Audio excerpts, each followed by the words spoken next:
कर दोस्तों और स्टडी विद ज्ञान प्रकाश में आप सभी का हार्दिक स्वागत है। देखो फ्रेंड्स, ग्राम पंचायत सहायक के लिए आज से आवेदन की जो प्रक्रिया है ये शुरू हो जाएगी और यहाँ पर जो सैलरी मिल रही है उसको लेकर जो बहुत सारे लोग हैं उनके मन में डाउट्स आ रहे हैं कि इतने कम सैलरी में उनका काम कैसे चलेगा।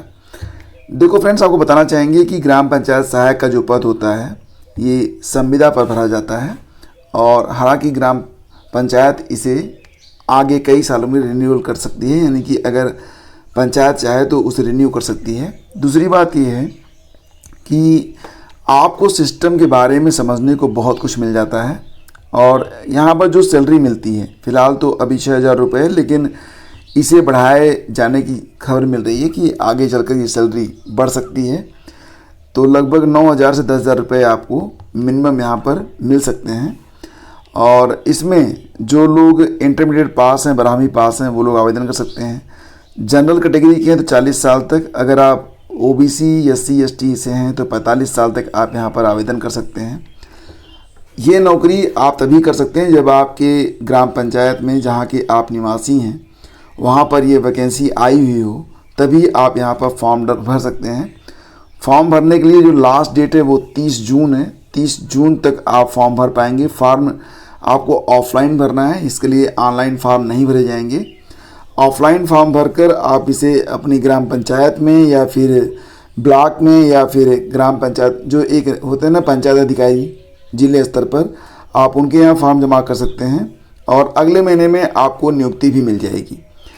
रही बात सैलरी की, तो सैलरी तो अगर आपको कम लग रही है तो एक बात मान चलिए कि अगर आप किसी दूसरे शहर में रहते और आपको 12,000 रुपये भी मिलते तब भी आप 6,000 रुपये रहने और खाने के तो खर्च कर ही देते। तो यहाँ पर आपको अपने गांव में रहकर काम करना है। हाँ, आपको सिस्टम के बारे में बहुत कुछ जानने समझने को मिलेगा और एक होता है ना सीनियर और जूनियर का जो फ़र्क होता है वो आपको समझ में आएगा और ये आपके लिए एक मोटिवेशन का काम करेगा। तो अगर आप चाहें तो इस पर आवेदन कर सकते हैं, बिल्कुल निःशुल्क है। और इसी के साथ हाँ, इसका फॉर्म कहाँ पर मिलेगा, तो फॉर्म के लिए मैंने लिंक वीडियो के डिस्क्रिप्शन में डाल दिया है। आप वहाँ से जाकर अपना जो फॉर्म है उसको डाउनलोड कर सकते हैं और किस प्रकार से फॉर्म भरा जाएगा, मेरिट कैसे बनेगी और अंतिम रूप से चयन कैसे होगा, सारी जानकारी मैंने एक वीडियो के माध्यम से उपलब्ध करवा दी है। तो उसका लिंक वीडियो के डिस्क्रिप्शन और पहले कमेंट में दे रहा हूँ, आप जाकर अभी देख लीजिए, आपको सारी जानकारी उपलब्ध हो जाएगी। सैनिक बलों में यहाँ पर देखेंगे तो कांस्टेबल भर्ती के बढ़ गए हैं 20,241 पद। तो कांस्टेबल के लिए 20,241 पद यहाँ पर बढ़ गए हैं। SSC ने नवंबर दिसंबर 2023 में लिए थे ऑनलाइन आवेदन। तो दोस्तों यहाँ पर आप देखेंगे कितने पदों पर होगी भर्ती। तो BSF में 12,076 पद हैं, CISF में 13,632 पद हैं, CRPF 9,410, SSB में 1,926, ITBP में 6,287, आसाम राइफल्स में 2,990 और SSF में 296 पदों पर भर्ती होने जा रही है। तो अर्धसैनिक बलों में भर्ती के लिए SSC की ओर से आयोजित सेंट्रल आर्म्ड पुलिस फोर्स की सिपाही भर्ती परीक्षा 2024 का परिणाम अब तक नहीं आया है। उससे पहले पदों की संख्या में 20,471 की बढ़ोतरी कर दी गई है। भर्ती के बीच में पद बढ़ने से अधिक अभ्यर्थियों को सरकारी नौकरी का मौका मिलेगा। अगले कुछ दिनों में इस भर्ती का परिणाम जारी किया जा सकता है। तो BSF, CISF, CRPF, SSB, ITBP, Assam rifles, SSF में सिपाही भर्ती का विज्ञापन SSC ने 24 नवंबर को जारी किया था। उस समय पदों की संख्या 26,146 थी। इन पदों के लिए 31 दिसंबर तक आवेदन लिए गए थे। रिक्त पदों के सापेक्ष देश भर में कुल लगभग 46,47,646 अभ्यर्थियों ने आवेदन किया हुआ था। इनमें से यूपी और बिहार के अभ्यर्थी सर्वाधिक हैं। इसकी जो परीक्षा हुई थी ये 20 फरवरी से लेकर 7 मार्च तक कराई गई थी। परीक्षा के लिए यूपी और बिहार के 19 शहरों में 97 केंद्र बनाए गए थे। तो परीक्षा में 10,70,339 अभ्यर्थी शामिल हुए।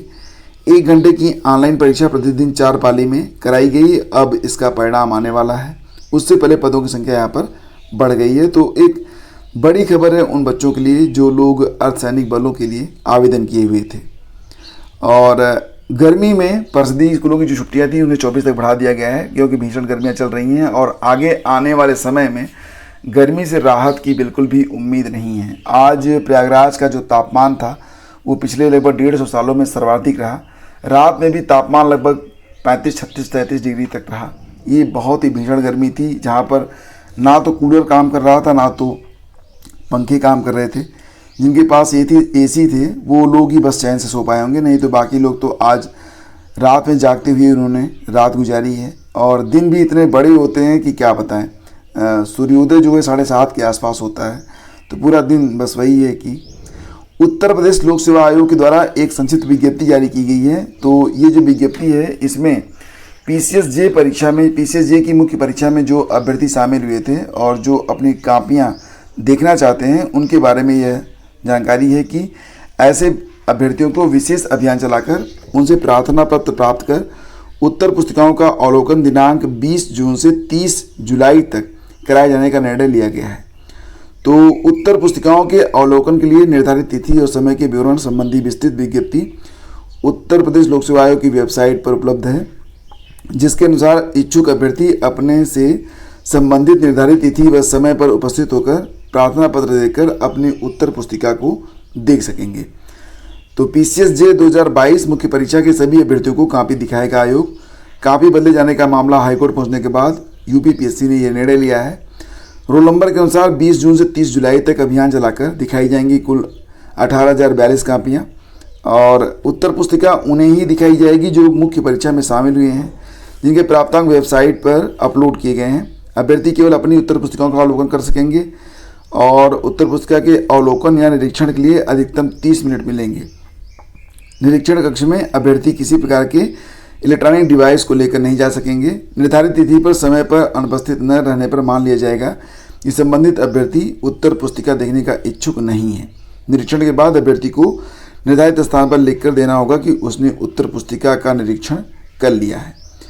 तो यहाँ पर जो अभ्यर्थी हैं कह रहे हैं कि काश पीसीएस 2015 मुख्य परीक्षा की भी कॉपी दिखाई गई होती। एक अभ्यर्थी सुभाषिनी वाजपेयी ने आरटीआई के तहत कॉपी देखी तो उसके नंबर भी बढ़ गए थे। सीबीआई आयोग की 2021 से 2015 तक की भर्तियों की जांच कर रहा है और अब तक एकमात्र एफआईआर पीसीएस 2015 मुख्य परीक्षा के मामले में लिखाई गई है। आयोग ने उस समय भी उत्तर पुस्तिकाएं दिखाने का निर्णय ले लिया होता तो संभवतः एफआईआर की भी नौबत न आती। तो फिलहाल जो अभ्यर्थी जो है अपनी कापियों को देखना चाहते हैं वो वेबसाइट पर जाकर आवेदन कर सकते हैं और जो स्लॉट उनको मिलेगा उस स्लॉट पर जाकर वो देख सकते हैं। वहाँ पर जो 10:30, 11:30, 2:30 और 3:30 में कापियाँ दिखाई जाएंगी। इच्छुक अभ्यर्थी निर्धारित प्रपत्रों के अनुरूप आयोग परिसर स्थित सरस्वती भवन में निर्धारित तिथि और समय पर उपस्थित होकर प्रार्थना पत्र देकर उत्तर पुस्तिकाओं को देख सकते हैं। यूजीसी नेट में नया विषय आपदा प्रबंधन को शामिल किया गया है। तो यूजीसी नेट दिसंबर 2024 की परीक्षा में अब छात्र डिजास्टर मैनेजमेंट विषय को भी चुन सकेंगे।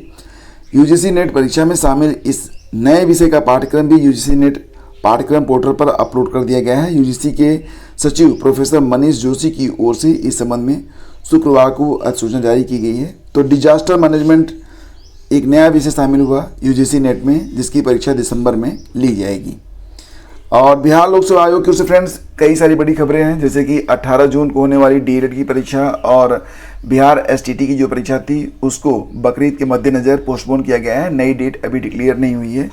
इसी बीच खबर निकल के आ रही है कि विज्ञापन संख्या 25/2024 के अंतर्गत प्राथमिक विद्यालयों में प्रधान शिक्षक के पदों पर नियुक्ति के लिए लिखित प्रतियोगिता परीक्षा दिनांक 29 जून को 12 बजे से 2:30 बजे तक करवाई जाएगी। यह परीक्षा 150 प्रश्नों की होगी, जिसमें सामान्य अध्ययन के 75 प्रश्न होंगे। डीएलएड विषय से संबंधित 75 प्रश्न की वस्तुनिष्ठ और बहुविकल्पी परीक्षा ओएमआर शीट पर ली जाएगी। नेगेटिव मार्किंग का प्रावधान नहीं है और अगर प्रश्न अनुत्तरित है तो 0 अंक दे रहेगा। जानकारी आपको मिल जाएगी bpsc.bis.nic.in पर। एक जानकारी और भी है कि विज्ञापन संख्या 26/2024 के अंतर्गत उच्च माध्यमिक विद्यालयों में प्रधानाध्यापक के पदों पर नियुक्ति हेतु लिखित प्रतियोगिता परीक्षा दिनांक 28 जून को दिनांक 12 बजे से 12:30 बजे के बीच में करवाई जाएगी। वही चीज़ यहाँ पर भी है, 150 अंकों की परीक्षा होगी और नेगेटिव मार्किंग नहीं रहेगी। ठीक है। और नीट सीबीआई जांच की मांग पर केंद्र पर एनटीए को नोटिस। तो नीट यूजी 2024 में अनियमितताओं की सीबीआई जांच की मांग वाली याचिका पर सुप्रीम कोर्ट ने केंद्र सरकार, एनटीए और बिहार सरकार को नोटिस जारी कर 2 सप्ताह में जवाब तलब किया है। सुप्रीम कोर्ट में कहा है कि उसे 24 लाख अभ्यर्थियों के भविष्य की चिंता है, पर परीक्षा कराने वाली संस्था एनटीए का पक्ष सुने बिना सीबीआई जांच की मांग पर एक तरफा फैसला नहीं सुनाया जा सकता।